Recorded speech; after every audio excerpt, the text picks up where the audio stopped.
কারণ বোঝা যায়, আমরা বুঝতে পারি যে আমরা যখন কোনো পোস্ট দিই সেখানে কারা উস্কানি দিতেছে, কারা চেঁচাইতে চাচ্ছে, কারা মানে আছে না অনেক রকম মানুষকে একটা সুস্থভাবে কোনো কিছু ভালোবাসা দিয়ে বা সময় নিয়ে ধৈর্য ধরে অনেক কিছুর জন্য গাছ লাগায়া ফল পাওয়া যায় না, দুধে জাল দেওয়ার সাথে সাথে সর পাওয়া যায় না, ধৈর্য ধরতে হয়।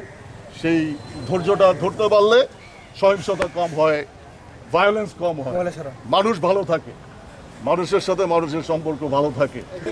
আমি বেশ কিছুদিন ধরে লক্ষ্য করছি যে আমার ছবি এবং আমার নাম ব্যবহার করে সকল ফ্যান পেজ, এই পেজ সেই পেজ, এগুলা অনেক গজায় উঠছে। গজায় উঠে সেখানে সরকার বিরোধী বিভিন্ন ইস্যু, সেটার নেগেটিভিটি, এইটা সেটা নিয়ে বহু রকমের পোস্ট, যেটা আমার অনেক ফ্যান ফলোয়ার আছে যারা বিভিন্ন জায়গায় আমাকে যারা দীর্ঘদিন ধরে চেনে, তারা জানে আমার অ্যাক্টিভিটি সম্পর্কে, আমার লেখালেখি, আমার জীবনযাপন, আমার খাবার দাবার, আমার কবিতা, আমার গান ইত্যাদি সম্পর্কে যারা জানে, খুব গভীরভাবে জানে, তারা জানে যে এগুলো ফেক পেজ। ভালো করে চেনে যারা আমাকে আমার অ্যাক্টিভিটি সম্পর্কে, বিশেষ করে আমার লেখালেখি, আমার অ্যাক্টিং, আমার জীবনযাপনের ধরন সম্পর্কে যারা ডিটেলে জানে, তারা ছাড়া অধিকাংশই কনফিউজ হচ্ছে যে এটা আমার পেজ। আসলে আমার পেজ একটা পেজ, সেটা আসলে সেটা আমার অ্যাক্টিভিটি, ওখানে আমি মাঝে মাঝে জানাই, সেটা আমার খাবার দাবার সংক্রান্ত, আমার কাজ সংক্রান্ত এবং আমার জীবনযাপন সংক্রান্ত এবং বিভিন্ন রকম লেখা, বিশেষ করে কবিতা আর কি, আমি মাঝে মাঝে ভিডিও করে দিই।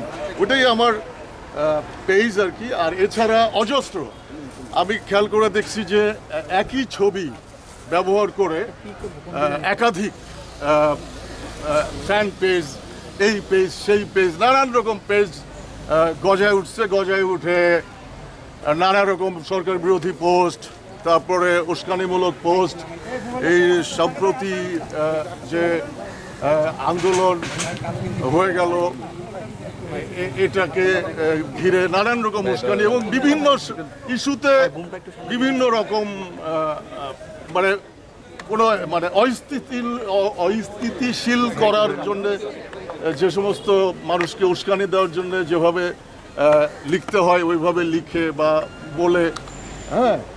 কিন্তু অনেকেই জানে না, যারা দেশের মধ্যে দেশের বাইরে বিভিন্ন জায়গায়, বা একটা জেনারেশন যারা আমরা প্রায় 30-35 বছর ধরে এই মিডিয়ার সঙ্গে সম্পৃক্ত নানানভাবে, সেটা print media, visual medium, literature, music, film, television, তারপরে নানান রকমের মিডিয়ার সাথে আমরা কানেক্টেড।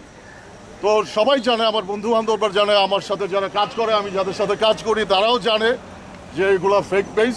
এই সমস্ত পেজ থেকে উস্কানিমূলক পোস্ট দিয়ে, নানান রকম পোস্ট দিয়ে, সরকার প্রধানদের বিরুদ্ধে পোস্ট দিয়ে তাদেরকে মানে আমাকে তাদের এই সমস্ত পোস্ট দিয়ে আমাকে বিব্রত করার চেষ্টা এবং অনেকের কাছে ভুল বোঝার ভিতরে নিয়ে গেছে। দেশের বাইরে বাংলা ভাষাভাষী যারা আমার ফ্যান ফলোয়াররা আছেন, তারা এই সমস্ত পোস্টে কনফিউজ হবেন না, কারণ এখানে আইন আছে, আইনের লোকজন সতর্ক, তারা খোঁজখবর নিছে, তারা জানে যে কোনটা কার আইডি, কোনটা কার পেজ, তারা জানে। তারপরেও এত মানুষ কনফিউজ হচ্ছে, যে জন্য আমাকে আজকে আপনাদের সামনে বা ডিবি অফিসে আসতে হয়েছে। ডিবি অফিসে আসছি আলু স্যারের সাথে দেখা করতে। ওনার সাথে দেখা করে এইসব আমি কিছু যে কথাগুলো বলছি, যে এই পেজগুলো যারা চালাচ্ছে, যারা চালায় আমাকে বিব্রত করতেছে নানানভাবে আমার অডিয়েন্সের কাছে, আমার বা সাধারণ মানুষের কাছে যারা সোশ্যাল নেটওয়ার্কে আছে বা নাই, তো সবাই তো আর আমার লেখার ধরন, সমস্ত কিছু আমার অ্যাক্টিভিটি সম্পর্কে জানবে না, কারণ গত 15-20 বছরে যারা বড় হয়ে গেছে তারা অনেকেই আমাদের অনেক কিছু সম্পর্কে জানে না।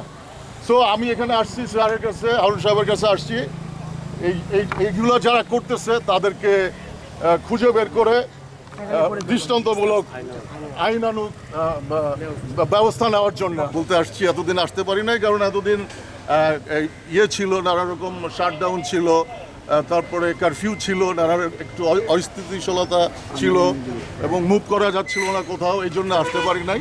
এই জন্য আজকে স্বাভাবিক হয়েছে, এই জন্য আমি আজকে আসছি, ওনার সাথে কথা বললাম। যেগুলো যারা করতেছে, যারা আমাকে বিব্রত করতেছে নানানভাবে, আমি যেগুলোর সাথে জড়িত না, তাদের যেন উচিত শাস্তি হয়, এই জন্যই আমি আসছি। তো এই আর কি। আর আপনারা এখানে যারা আছেন প্রেসের, আপনারাও জানেন এবং আপনাদের সাথে কাজ করে আমাদের অনেক বন্ধু বান্ধব আছে, আমাদের সহকর্মীরা আছে, আমাদের সমসাময়িক সিনিয়ররা আছে, তারাও জানে যে আমি কি পোস্ট দিতে পারি, কি পোস্ট দিতে পারি না।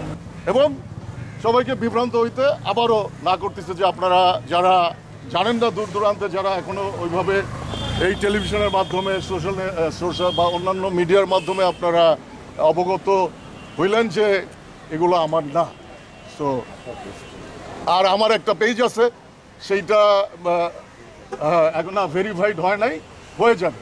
হ্যাঁ, কিন্তু এখন প্রবলেম হচ্ছে যে ভেরিফাইড হইলেও তো এখন ফেক পেজ যে হারে বা নানানজন, এত তো কোনো মানে ইয়ে নাই, এখানে কোনো তো মানে কি বলে কোনো মানে কন্ট্রোল নাই। যে যেভাবে পারতেছে সে সেইভাবে পেজ খুলতেছে, একাধিক পেজ খুলতেছে।